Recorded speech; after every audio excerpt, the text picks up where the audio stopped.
5 August fascist পতনের পর ক্ষমতা ও নেত্রীকে হারিয়ে আড়ালে পালিয়ে যেতে শুরু করে আওয়ামী লীগ সহ অঙ্গ সংগঠনগুলোর নেতাকর্মীরা।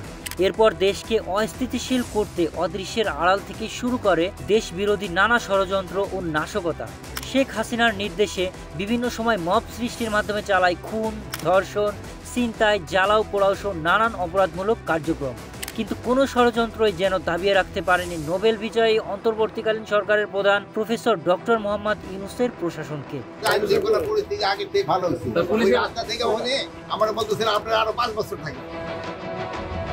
যতবার যত বড় ষড়যন্ত্র, ইউনূস প্রশাসনের অপরাধ দমন নীতি ছিল ততটাই কঠোর।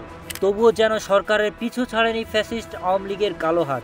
সম্প্রতি গণমাধ্যমে দেখা যায় রাজধানী ঢাকা সহ দেশের বিভিন্ন এলাকায় সড়কে ঝটিকা মিছিল করে স্বৈরাচারী আওয়ামী লীগের নেতাকর্মীরা গর্তের ভেতর থেকে নিজেদের উপস্থিতি জানান দিতে রাজপথে মাথাচাড়া দেওয়ার চেষ্টা করছে নিষিদ্ধ সংগঠন ছাত্রলীগ সহ আওয়ামী লীগের সদস্যরা। দেখা যায় রাজধানীর উত্তরা এলাকায় 10 থেকে 12 জনের একটি ঝটিকা মিছিল জয় বাংলা বলে স্লোগান দিতে থাকে। মুহূর্তেই তা মিলিয়ে যায় অদৃশ্য ঠিকানায়। এদিকে বসে নেই প্রশাসনও। গণমাধ্যমে এমন সংবাদ প্রচারের পর সরগরম হয়ে ওঠে আইন শৃঙ্খলা বাহিনী। নিম্ন শ্রেণী থেকে শুরু করে ব্যস্ত হয়ে পড়েন খোদ স্বরাষ্ট্র উপদেষ্টা পর্যন্ত। 19 এপ্রিল স্বরাষ্ট্র উপদেষ্টা অবসরপ্রাপ্ত লেফটেন্যান্ট জেনারেল মোহাম্মদ জাহাঙ্গীর আলম চৌধুরী এ বিষয়ে কড়া নির্দেশনা দিয়েছেন প্রশাসনকে। তিনি বলেন যেন ভবিষ্যতে আওয়ামী লীগ কোনোভাবে কোনো ধরনের মিছিল করতে না পারে। তার স্পষ্ট বার্তা, আওয়ামী লীগের ঝটিকা মিছিল কন্ট্রোল করতে না পারলে পুলিশের বিরুদ্ধে কঠোর ব্যবস্থা নেওয়া হবে। ইনস্ট্রাকশন দেওয়া হয়েছে এবং যদি তারা এটাকে ভালোভাবে কন্ট্রোল না করতে পারে তাদের বিরুদ্ধে ব্যবস্থা নেওয়া হবে।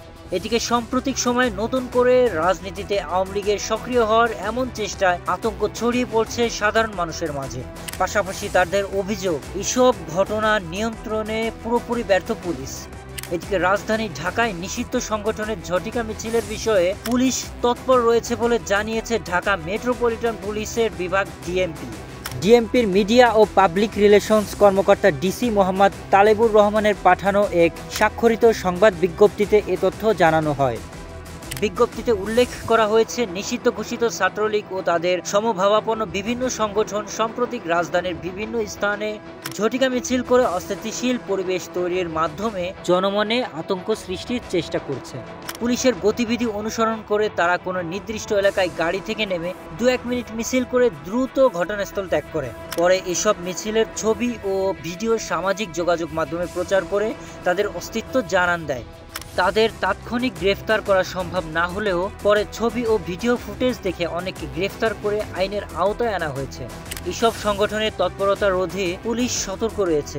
এই নিয়ে আতঙ্কিত না হওয়ার জন্য অনুরোধ করেছে ঢাকা মেট্রোপলিটন পুলিশ।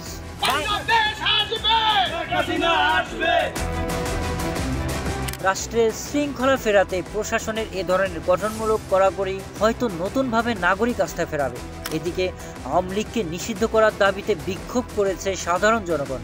এসব আন্দোলনে জুলাই গণহত্যার জন্য আওয়ামী লীগের বিচার চাওয়ার স্লোগানটাও শোনা যায়। সকলের একটাই দাবি, সংস্কার ও নির্বাচনের আগে যে কোনো মূল্যে আওয়ামী লীগকে নিষিদ্ধ করে গণহত্যার অভিযোগে পলাতক ফ্যাসিস্ট শেখ হাসিনাকে তার দলের নেতাকর্মীদের দ্রুত বিচারের আওতায় নিয়ে আসা। এখন পালা অপেক্ষা, দেখা যাক কোন দিকে হাঁটবে সরকার, নির্বাচন, সংস্কার নাকি ফ্যাসিবাদের বিচার। Sharif Rahat, news desk, hello Bangla.